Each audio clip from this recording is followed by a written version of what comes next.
Technology supports us as humans. It doesn't replace us. That's something that gets lost in the mix as people are buying or leasing new cars with fancy new technology built in. Integrated backup camera with available front and rear park assist, but also smart.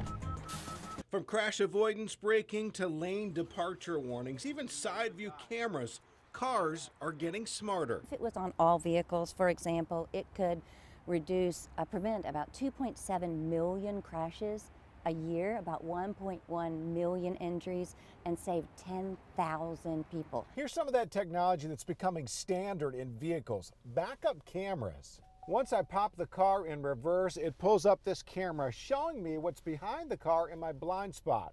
The problem is that some drivers are relying solely on this technology. And the backup camera is going to see right there under the bumper where you can't see, but it's not going to see what might be coming by, what's in the peripheral vision, what the side view mirrors will check, and what the old-fashioned head check is going to do. Martha Mead with AAA Mid-Atlantic has been studying these changing driver behaviors. She recently took part in the Governor's Transportation Conference to talk about the concerns.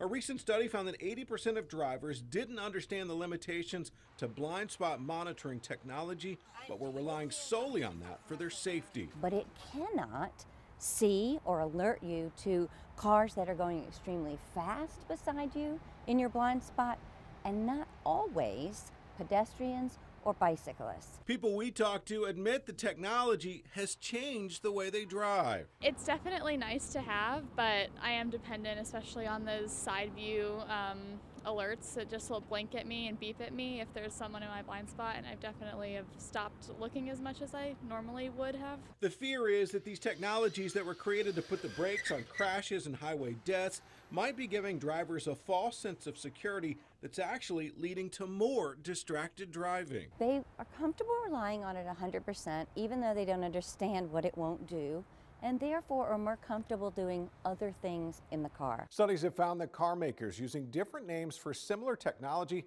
has led to some confusion on system limitations too.